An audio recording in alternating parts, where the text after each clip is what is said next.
What are you currently working on, and what's the impact that you're looking to have? I ran for Parliament last year. I intend to run again. The thing I'm focused most on is making New Zealand a happier place. And what does that mean? It's to grow GDP per capita, social cohesion. My last chapter in my life is just moving the needle on those two things. The way I'm doing that is I've created what I believe is Australia and New Zealand's most powerful early stage founder community. The metric for that being it should deliver $6 billion businesses. So we have to lift up our GDP capita. New Zealand used to be third, and now not on the leaderboard. What's led to that? Complacency and the tension between growth and social inequity. Addressing social inequity is really important to us because we're a small country. When we see someone who's worse off, we can't walk away. A core part of our DNA is compassion.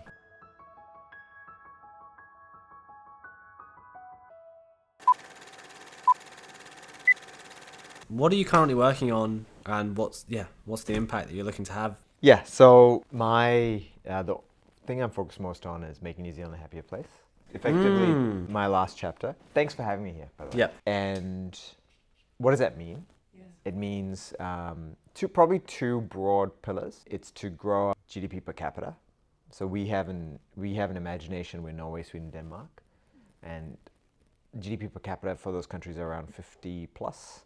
Ours is around 30 plus. So there's a 50% delta. And the other pillar is social cohesion. So my last chapter in my life is just moving the needle on those two things. And the way I'm doing that is I've created what I believe is Australia and New Zealand's most powerful early stage founder community, hoping the metric for that being it should deliver $6 billion businesses. So we have a few Nokias and Siemens to lift up our GDP capita.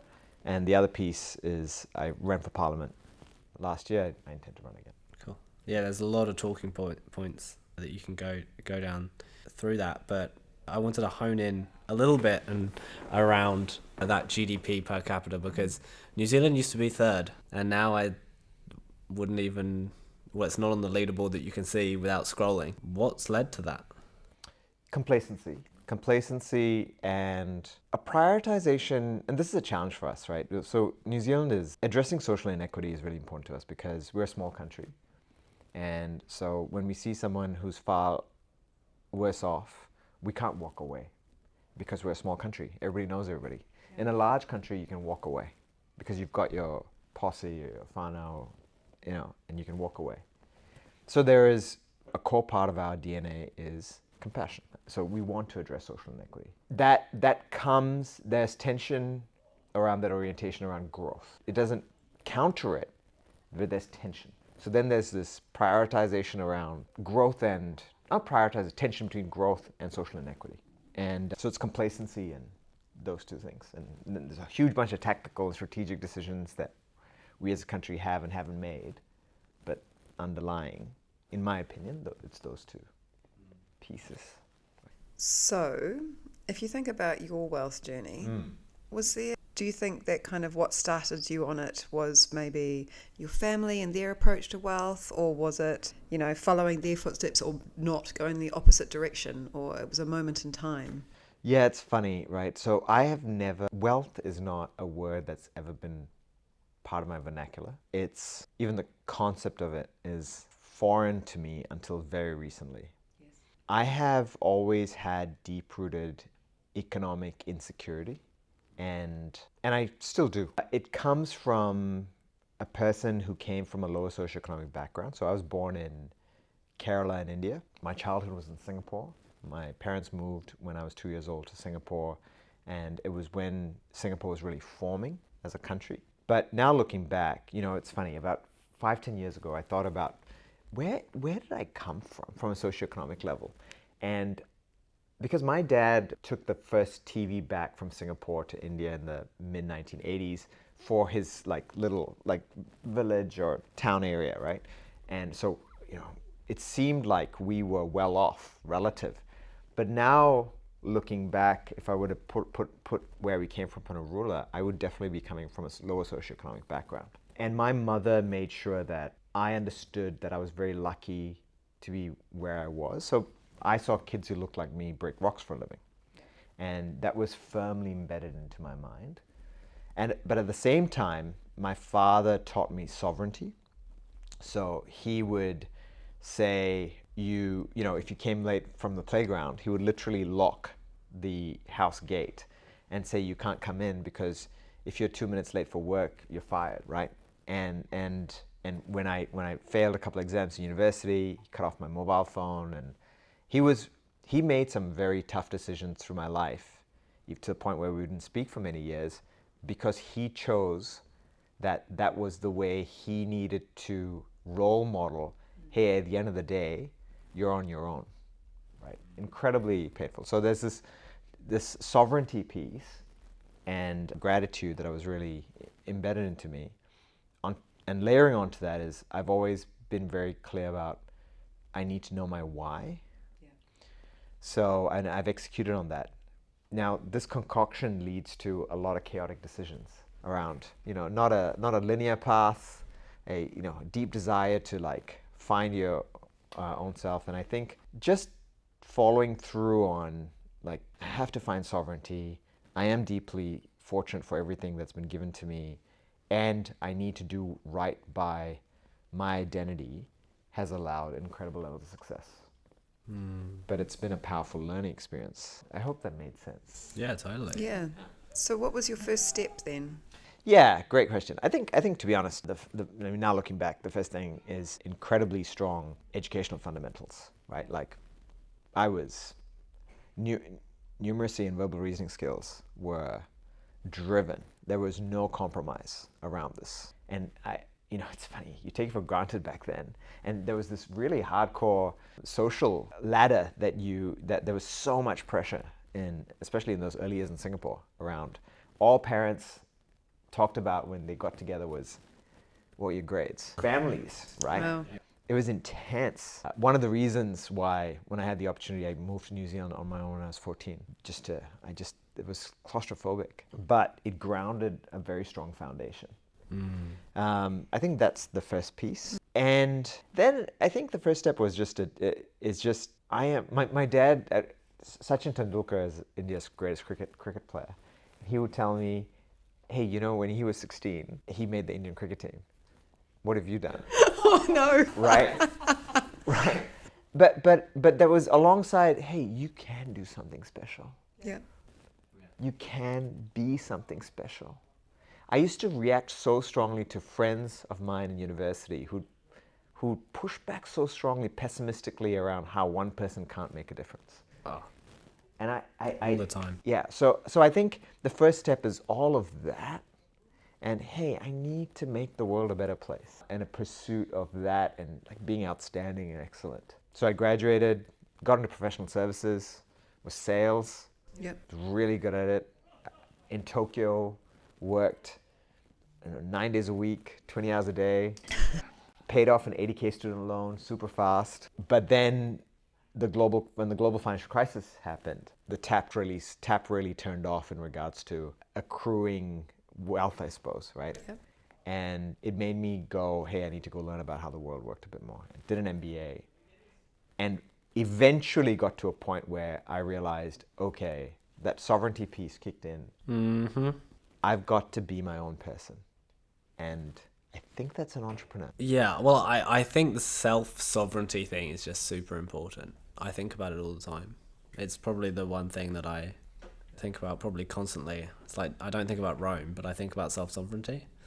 And if there's one thing I try to teach my kids and try to reinforce in our family, is that you can have an impact on your own. And actually, like, yes, there are some economic dynamics right now that are perhaps less favorable, but we have access to all the world's information at our fingertips, and we can learn anything from first principles basically for free if we would like to, and gain a real strong understanding that even my parents' generation would have had to obviously go and get the books and really and probably, if not pay, move somewhere where they could learn the skills that they needed to learn. So I think that self-sovereignty is like the one thing that can actually, one of the main things that can actually incrementally, but as a society, increase happiness. Because being able to have an impact for yourself and not be reliant or not have the expectation of reliance is really important, because then you can kind of take actionable steps to actually better yourself. So I think about it all the time. I just try to instill it anywhere I can, especially if there is a conversation happening that is contrary to that. Like, oh, well, because of past decisions other people have made, therefore I can't get somewhere.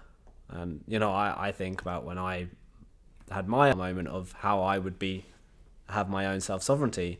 It was very young, and I actually just came from a place of, I'm never going to allow myself to be in a position where I'm out of control. So I really resonated with what you're talking about sovereignty, because it's a really empowering thing. Therefore, if you feel empowered, you probably are net much happier. And happiness is really just peace, right? Correct. I mean, yes, happiness is actually the alleviation of strain. I mean, you'd argue that it's actually in many ways neutrality, right? But yeah, it's interesting to think about why someone wouldn't be comfortable with sovereignty, right? As in why any philosophy wouldn't. And in fact, the world is becoming more and more sovereign. People are becoming more and more sovereign, which is wonderful. The only argument to why you wouldn't want that is some notion of power over someone else, I think, right? So, but anyway, you asked where did this all start? I think it was that journey that I was an entrepreneur. I had my own startup about 10 years ago in Sydney. Didn't build anything useful, but was a hustler. And a story I like to share is to get Uber on our platform. Back then, there was a much smaller company, and they just launched in Sydney. All I could afford was 3-piece packet of Tim Tams. So I'd go to their door every day and leave it at their doorstep with our sales proposal for a week. And their country manager gave me a call and said, "Hey, who is this? Who are you? What do you want?" And that's how I got them on the platform. When I did my MBA, I didn't even have enough money to pay for my final fees until like 2 semesters later. Yeah. This was 10 years ago. I then joined Canva as one of the leaders in the business. It was number 25. It was worth 20 million back then, and obviously now it's a $40 billion business. And I was part of that journey and learning all of that. So, and you know what? Importantly, I now feel I have a set of skills and experience that's useful, that I can, like a doctor. When the GFC happened, I felt like, oh, maybe I need to go busk on the street, because the world looked at me and said, "Hey, I don't know if I need your skills." Yeah. But now I'm really confident that I've built up a set of skills and experience that I think I'm useful. How much of your MBA did you use at Canva? Not much, but it gave me confidence. The MBA itself? Yes, right. Like, hey, I understand how marketing's connected to finance, etc. I think you would go through the same experience if you're an entrepreneur. So this was a bit of a hack around it. And did you get any other benefits from the MBA, like your network or? No, yes, definitely the network. But like most of these kind of qualifications, it is the confidence of getting through something incredibly challenging. So I'd failed a couple of years in university undergrad, and I nailed high school. So I had this question around, wait, am I really up there in regards to my verbal numerical reasoning? But the MBA entrance exam, which is GMAT, which is a global exam, I ended up in the top 1% in the world, right? And those, it was so interesting how I needed those signals to sort of feel like, oh, okay, you're useful, you're you know. So it was good for those things. Yeah, for sure. Structured way of basically finding out. Yeah, and some validation, right? Yeah. It's funny, I have 4 tertiary qualifications. Yeah. I don't know when that happened. It's bizarre for someone who failed in undergrad. I don't know, when did this happen? So yeah, it's good. How impactful was the Canva journey? Yeah, look, it's huge, right? Massive. Canva had it's public this year. It will go public this year? No, sorry, IPO. The press suggested it'll IPO next year. Okay. But it's public that it had a $1.4 billion secondary. Yeah, right. Right, this year, which means investors and employees were able to liquidate. So it was a big story in Australia how this is the technology and a wonderful example of investing into tech and how it's reinvesting into the economy, because there was a whole amount of wealth that was created for Sydney and Australia, and obviously for a few people in New Zealand and so forth, that now they would invest back. So yeah, Canva was huge. Also, being part of a absolute high growth experience, it's a black box because everything breaks, right? Engineering, product growth. So having been on the inside, I now have a set of like knowledge and patterns that maybe don't do this, maybe don't. So yeah. How hard did you have to work at Canva? What was the culture like? I've always, it's so weird. You know, when I was young, my mom, I think because I have some ADHD or something, my mom would sometimes badger me about being lazy. It's because sometimes I couldn't focus. I work incessantly, all the time. So at Canva, I worked like 7 days, like nonstop, 12, 14 hours.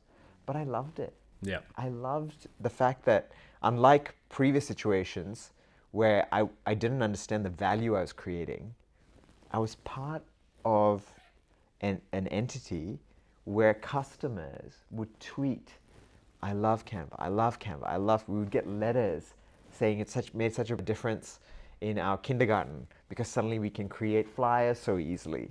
And social media marketing people who are nomads, like, this has made a big difference in our life. Suddenly you're like, oh, I'm creating value, right? Huge. Yeah. Did you think some of the reason you got so much from it was because it actually tapped into your why? Absolutely. And sometimes founders, people ask me, hey, how do I decide which startup to join, right? Or company to join? And I always say, please choose founders who seem customer or problem obsessed and who have a crazy vision. The other piece that's really important is, actually, to be honest, I actually think it's the most important piece, is join a business that's winning. Because everywhere it's a bit crappy. Yeah. Everywhere it's got issues, right? But if you're part of the All Blacks, if you're part of the 1990s Chicago Bulls team, if you're part of anything that's winning and you're growing and learning, and that's because the product's winning and the market's pulling, you get pulled. With it. Yes. Right. So so that experience was really. And then that led you through that experience to obviously start your community. Yeah. So I came back home 3-4 years ago. As I said, my last mission in life is to make New Zealand a happier place. And when I met my wife 10 plus years ago, I told her that I was going to come back home and serve the country. And she didn't take me seriously. She's Australian. And then a few years in, I was like, hey, so we got to go to New Zealand. She's like, what are you talking about? And I said, well, I told you. Yeah, I was up front. Yeah, I was up front. It was our second date. I told you. Wow. And she said, who takes anything seriously on a second date? Anyway, so when I came back home, I literally, in this kind of a setup, I cultivated an early stage founder community. And because of the position I was in, I did it for free for 3 years. No, very similar to what Paul Graham did for YC. Back in the day. Yeah. And 80% of that community are now venture backed now, which is a crazy conversion rate. But it's very mission driven, right? And honestly, it has been painful. Like, I am so emotionally attached to these founders, right? And I will not carry this on because the goal was 6 unicorns, and I expect that to happen from this group. So how many are there? There was 30 in the community. We've invested. I don't believe that you need funding early on. These are part of my thesis. Agreed. So we've only invested into 16, of which 80% are. But you're counting from the 30. Correct. Okay, so yeah, you want 20% to become unicorns. Yes, correct. Yeah, pretty strong hit rate. Yeah, that would be incredible. Yes. Well, that will be incredible. Yes. I mean, this is a fun thing I get to do when I go to university, right? And I get to lecture in programs and stuff. I get to go, hey, this is my story. I'm not a TV show, and I'm not some sort of movie. I was you 25 years ago at University of Auckland. This is my truth. Canva seems like an irrational story, What's my truth? Right? So I'm like, hey, I think this is how things work. And having an 80% conversion rate from the companies you've invested in having now being venture backed is on its own a crazy hit rate. Okay, so something's working. And I think you only have those kind of results if you set those goals. And you'll fail at it. Yeah. But that's okay, you learn. Yeah, it's about kind of putting out into the ether a state that you want to get to, right? Like it's not necessarily about hitting that exact goal. It's about, I guess, the openness to basically kind of create that accountability on yourself, but also around you, right? Because you're going, hey, I'm going to go do this thing, and this is the thing. And then everyone will watch, and that actually spurs you on, right? Because as soon as that accountability sets in, you're kind of beyond you're giving beyond yourself. Yeah, and you've burned the ships, right? You've burned the ships. There's no way out. Yep.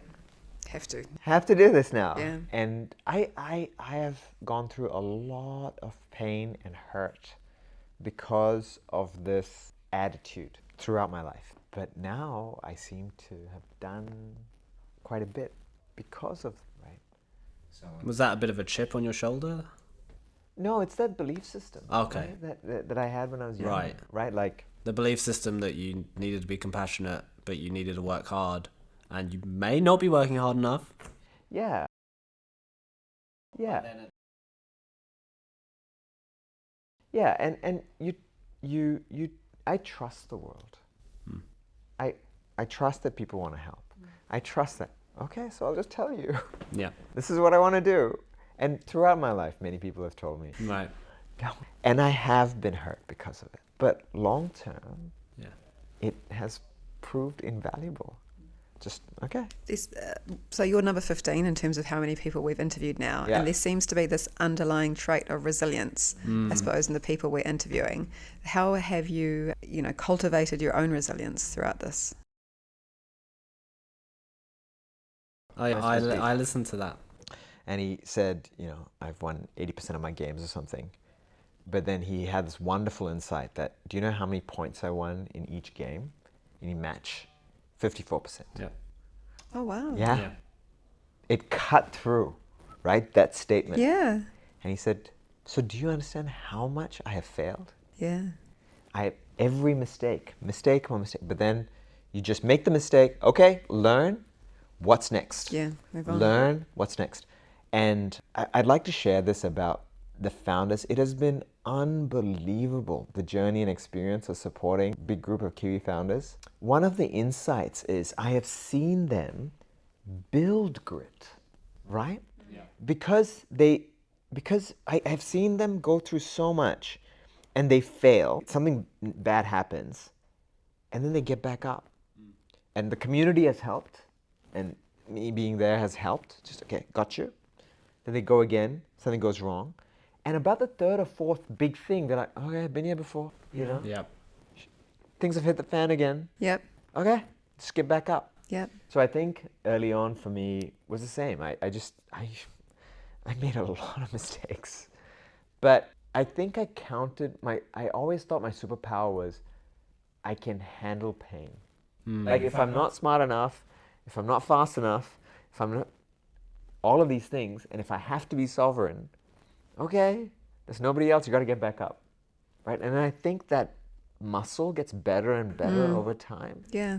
So I think it's something that in New Zealand we need to make sure our kids and our future is anti-fragile. Yes. It's important. There's real tension around the addressing inequity piece versus, okay, how do we make sure they have grit?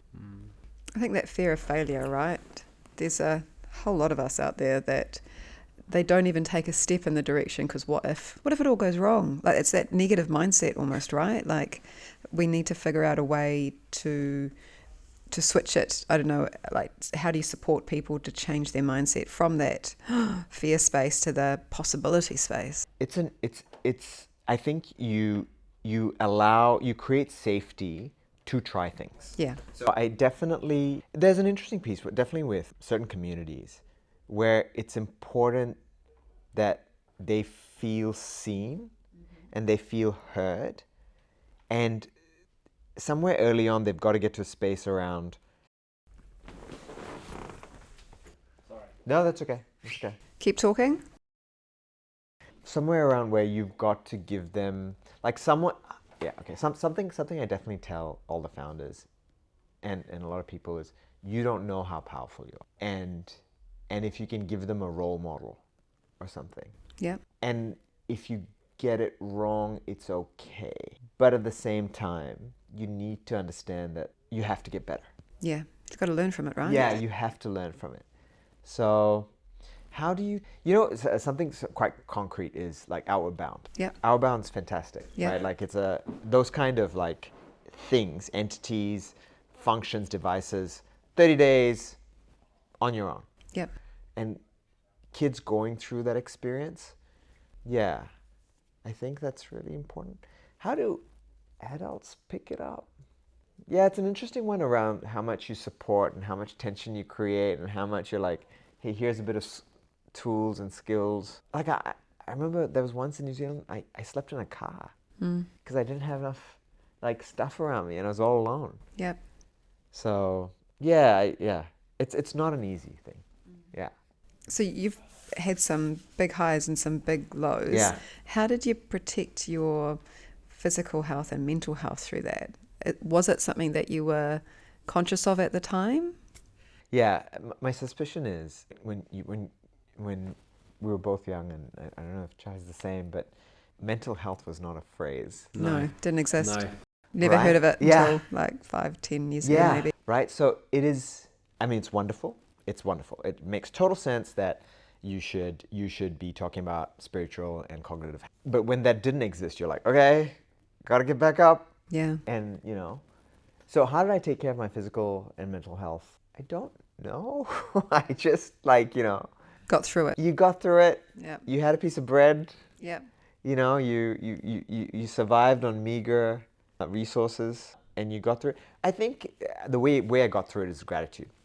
Okay. Yeah. Right? I saw from a young age, I saw kids who looked like me break rocks for a living, Yeah. right?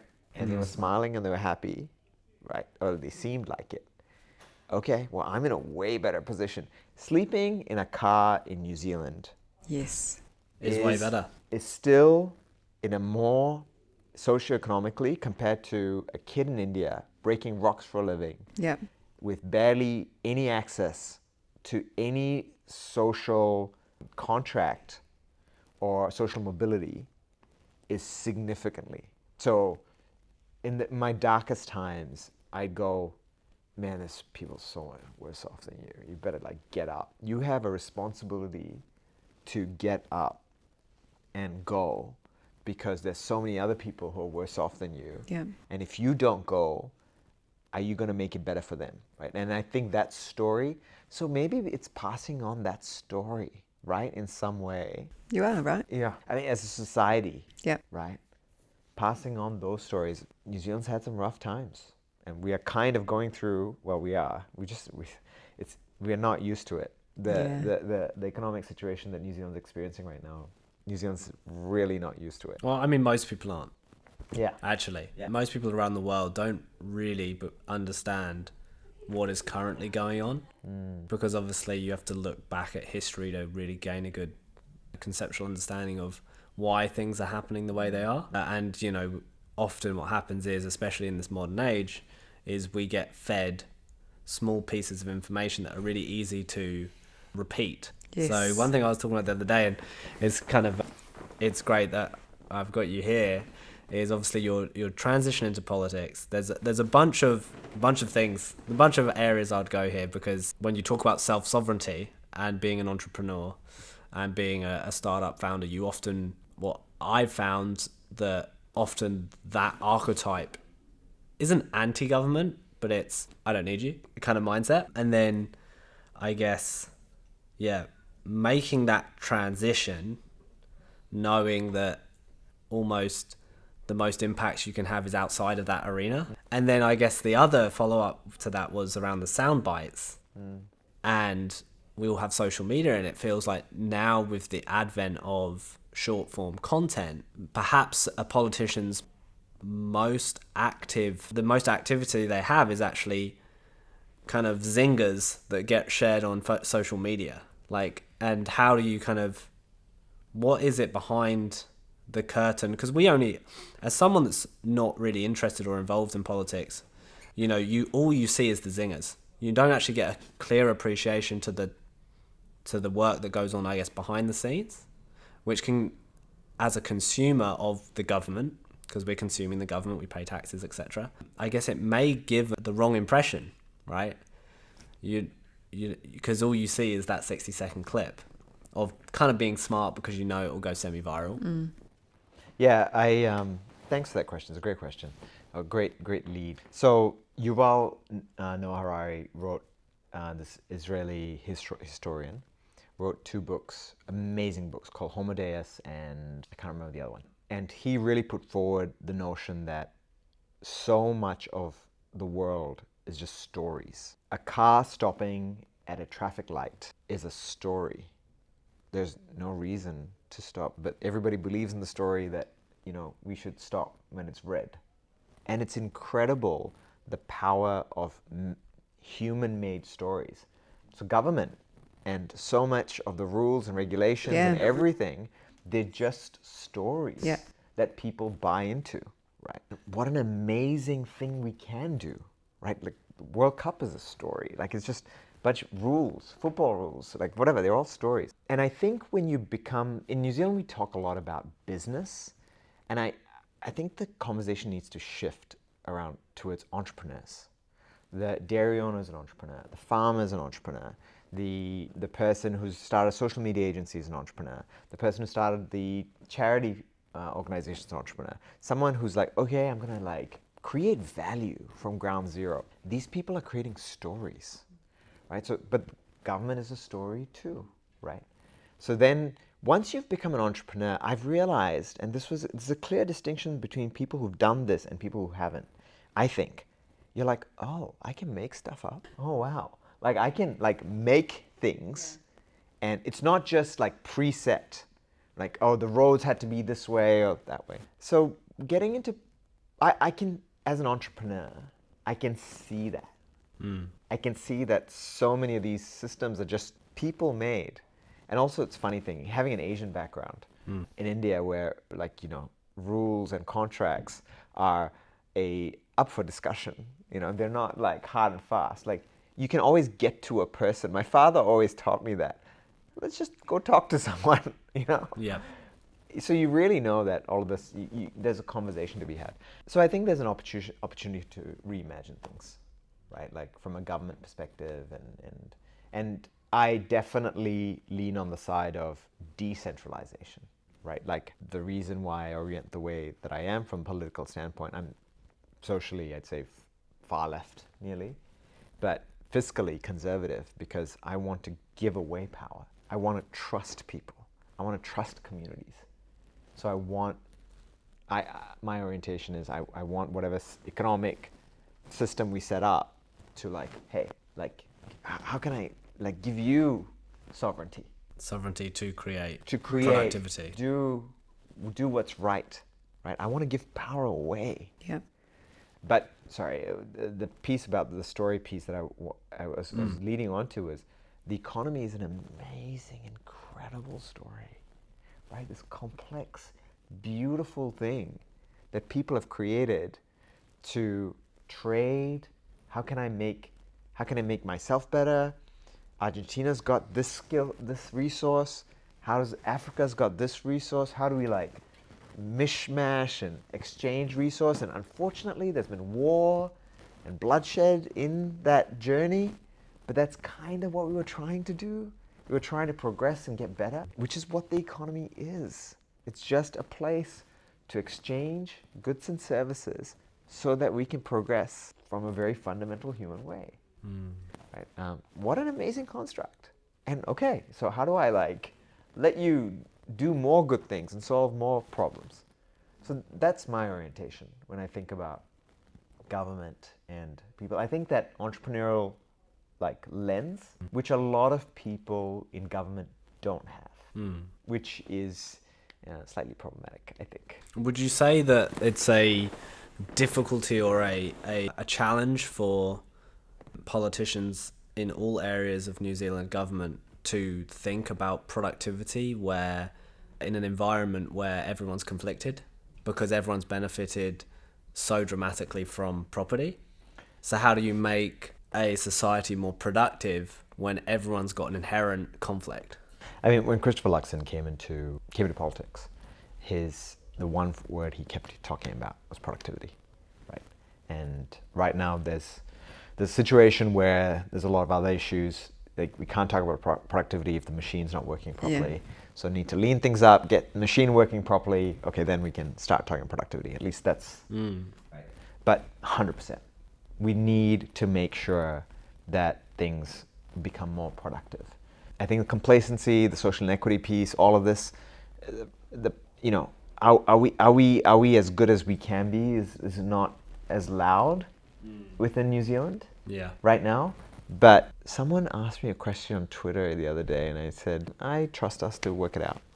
I trust it. Like I mean, I trust the human condition to at some point, I'm no different from anyone else.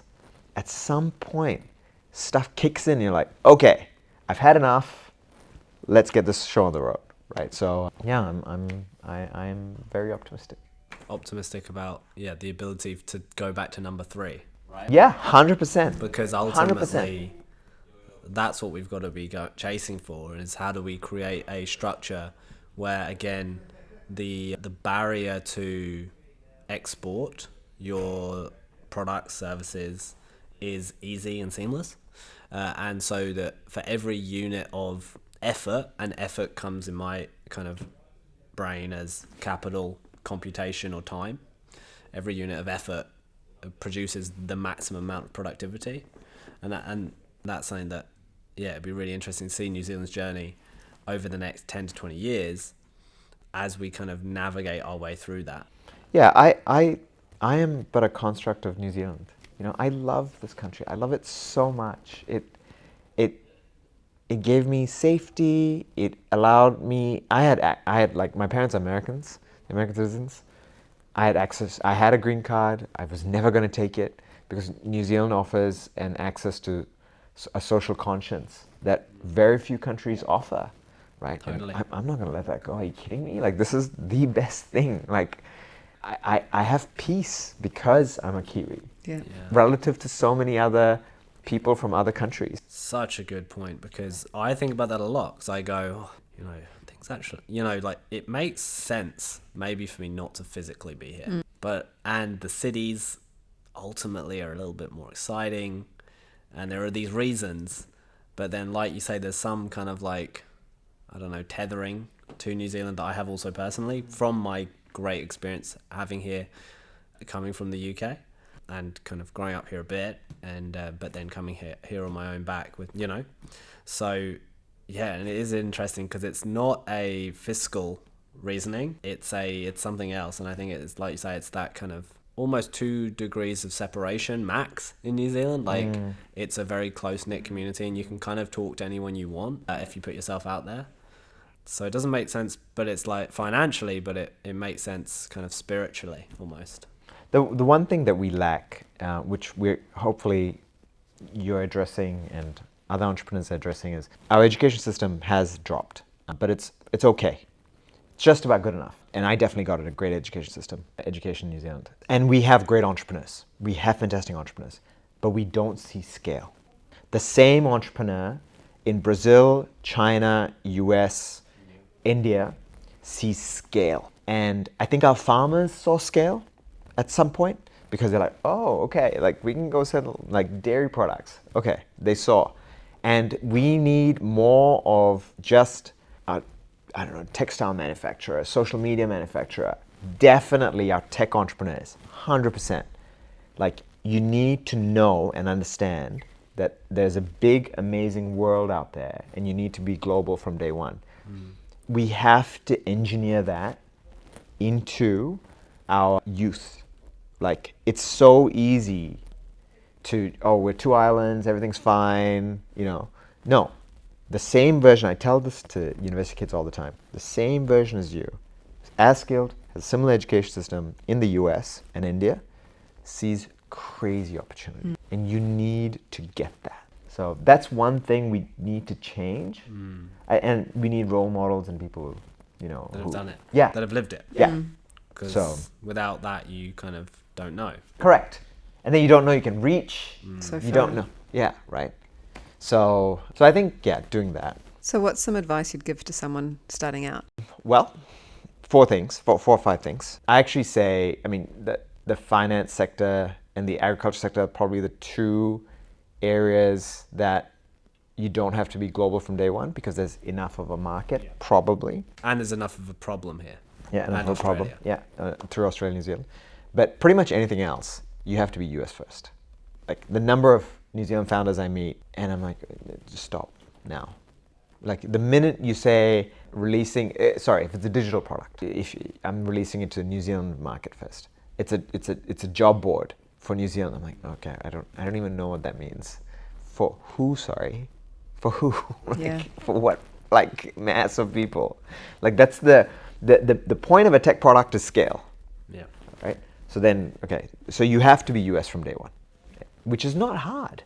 Right, like you have to work maybe 20% harder to connect with US customers and US consumers, and you've got to do that, etc. I guess it depends on like whether it's B2B or B2C. Sure. But we've definitely found in you know, in the gaming platform that I built that none of our users were from New Zealand. Sure, but if you have that orientation from day one, entrepreneurs find a way, Yeah. right? And you just break it down very clearly to them that it's pointless otherwise. That's one. Two, be incredibly customer and problem obsessed, like incredibly.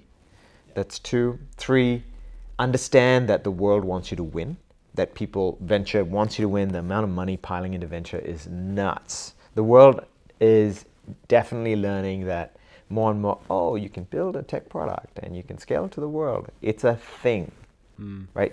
10 years ago, it was less of a thing. Now it's like, it's a thing. Like in Australia, squarely, the Australian capital markets are like, oh, $1.4 billion of liquidity just went into Sydney. Oh, this is a thing, right? And we need to get that. And finally, it's understand your why.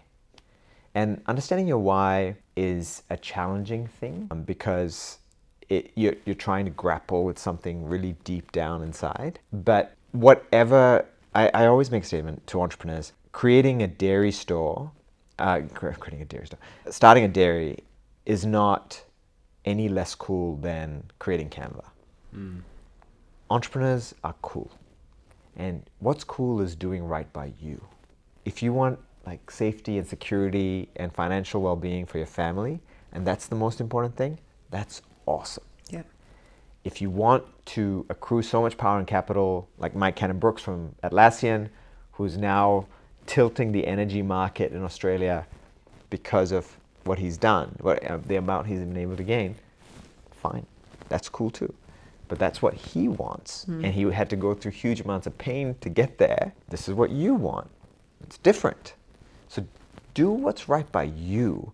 Don't try to say that you want to be like a huge product, globally changing product creating business, if that's not what you really want. Like, that's actually really bad. Yeah. And it's perfectly fine to create a $5 million business or a $1 million business. That's awesome. And we should celebrate that. Yeah, So knowing it's your like, why. yeah, I definitely think that's really important, is that kind of trying to avoid comparing, because also we don't start at the same start line. None of us do. And actually someone that Totally. started from and maybe only got, let's say, high school education, and then they retire with $5 million, Yeah. that is potentially more impressive and admirable than someone that has inherited $10 million and ends up with 50. 100%. Because 100%. and I think it's something we actually have to accept is at the end of the day, we're all dealt some cards. Yeah. And we have to play them as best we can, and that's okay. And it's like one of the previous pods, we talked about it, and I always talk about it because it's my favorite book, is Thinking in Bets by Annie Duke. Have you read that? No, I haven't read it. Oh, you should? Yeah. It's perfect for startups. It's about disassociating outcomes from the decision. And again, it's about, I've made a business, or I have done these things. And it may not even need to be a business, right? It's, I I am working 3 different roles at the same time, and I am anti-fragile because if one of them goes away, I have two other part-time roles that basically make up the whole of we're all, governments, humans, businesses, same thing. Cash flow is oxygen. Correct. Right? We all have the organ of the machine, which is, when you're a startup, you're trying to build those organs so that you have this working thing. And then, eventually once that happens, then you need cash flow to help you kind of breathe. And it's just the same, like personally, governments themselves, businesses, we're all actually running our own personal balance sheets, and we're all dealing with our own cash flow problems. And you can apply business problems to government problems to personal problems to family structure. And it's the same thing. And of course, you can have good outcomes and bad outcomes. And sometimes you do really good things and you have really bad outcomes. Sometimes you do some really silly things and you have good outcomes. The person that YOLO'd in on some obscure crypto project and hit it big and put in their life savings, some would say, oh, well, maybe that's not a great decision, but they had a great outcome. And then someone could prudently, run a dairy for 30 years and, and they could have been something else or the outcome wasn't what they desired. Yeah, for sure. You brought up government right there. It's a good point. Something I've thought about, especially as I've got into politics, is New Zealand's a small country. GDP is 200 plus billion. It's a very small balance sheet. It's a really small balance sheet. So unlike large countries, we can't take big risks. Actually, so prudence has to be part of our DNA. So wild social experiments is not something we can afford. Like in the US, if something goes wrong in Texas, California is fine. Yeah. Right. So which is where probably we're culturally, we are pragmatic as a people, right?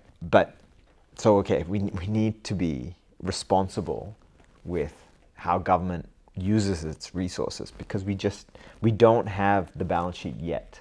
Singapore can afford risks because they have now built enough resource to, okay, now we can play around with stuff. Yeah, because basically we have different humans, companies, countries have access to different levels of leverage, and it can either hinder or benefit that country. And obviously Singapore has access to different levels of capital to the US, to New Zealand. New Zealand is definitely not the global reserve currency, so therefore probably can't have a 140% deficit. Correct.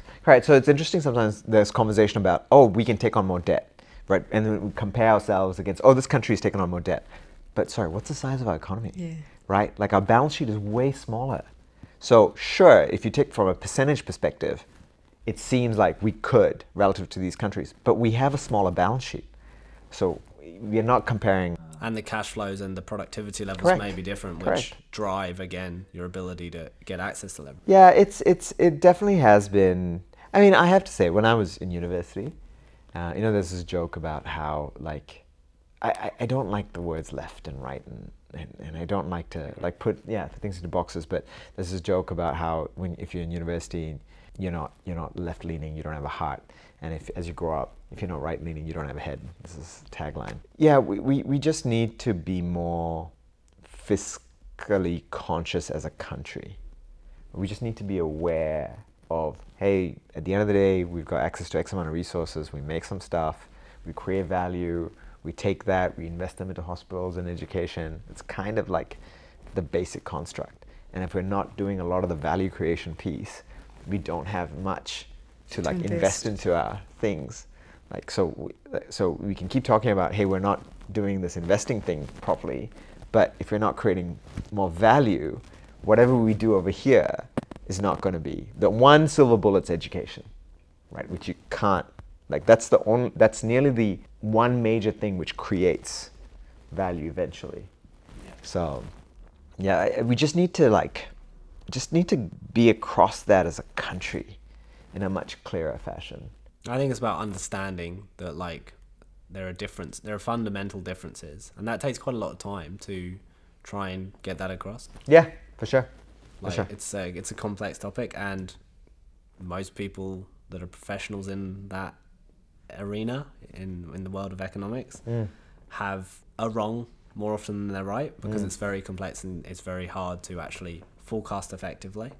Although it is really interesting. I went to a breakfast where they had the Royal Bank of New Zealand's projections, and it's interesting that their forecasts always end up where they want them to be, rather than actually probably taking some real rigor to work out where they probably will go. Is that how you feel? I haven't actually... The US and here I saw it. I was like, oh, you want 2% inflation. So your forecast gets there perfectly and just flat lines.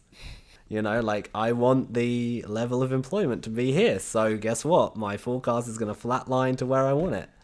And it's like, we're going to be wrong in one direction or the other. So I think that, I guess that's just the nature of the role that they play. And projections and forecastings are very hard.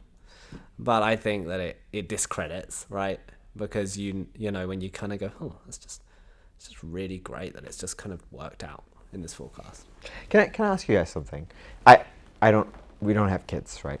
Both of you have kids. Yes. And we've talked about this very macro, hey, country specific. You got to get the government right. You got to get, resources and value creation. It's very macro. How do you think about it from setting your kids up? Yeah. So I suppose what we're trying to do, so my husband and I, is to bring our children up to be decent people with minds of their own, who doing their best to function in a world and hopefully, leave it in a better place. Very, very broadly. It's up for them to interpret it, I think. So we're, responsibility, talking to a 3-year-old and a 5-year-old and an 8-year-old, that kind of thing around, committing to things. And, there's decisions we've made together and how we parent our children that are very different maybe to the way our parents parented us. Are we getting it right? Don't know.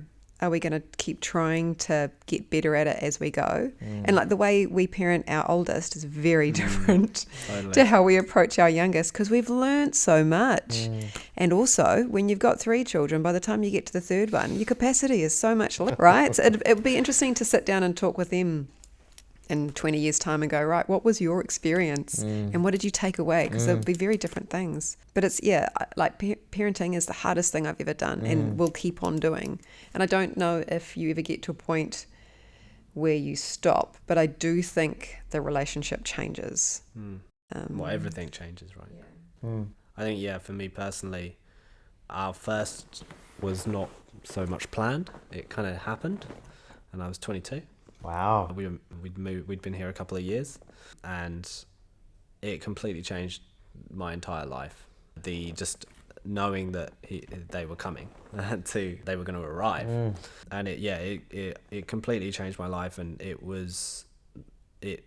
set up this kind of idea of legacy.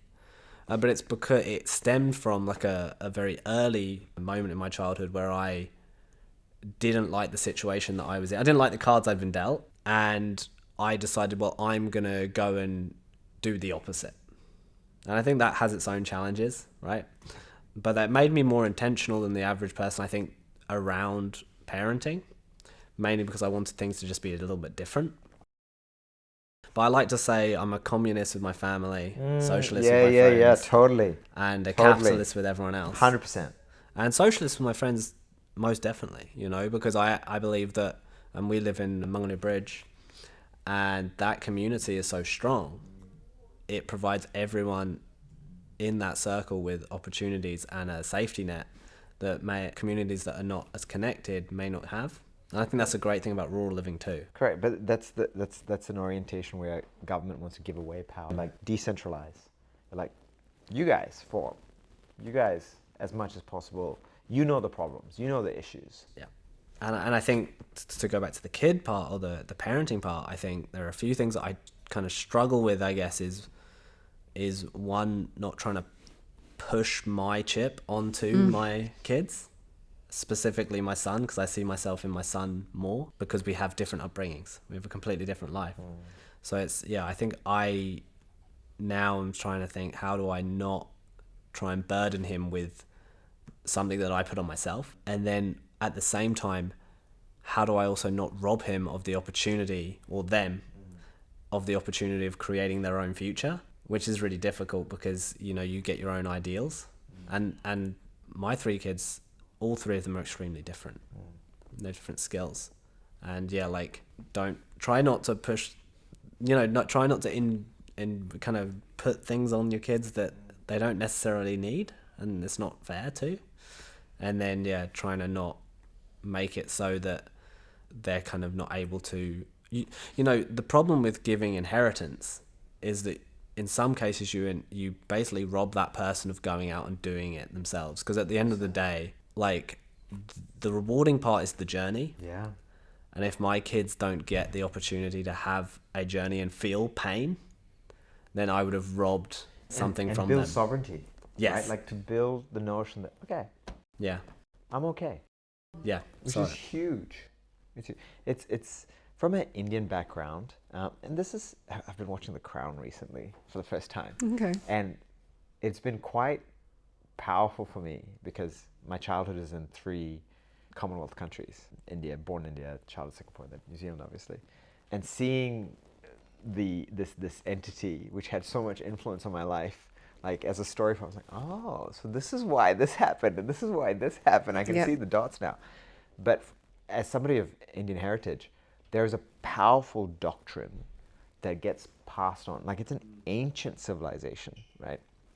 I was brought up with, and I can guarantee there are hundreds of millions of Indian kids that know this phrase, Mata Pita Guru Devam, which means mother, father, teacher, and only after that is God. Like, that's a slogan that's nearly passed on to kids as like a construct, as a phrase.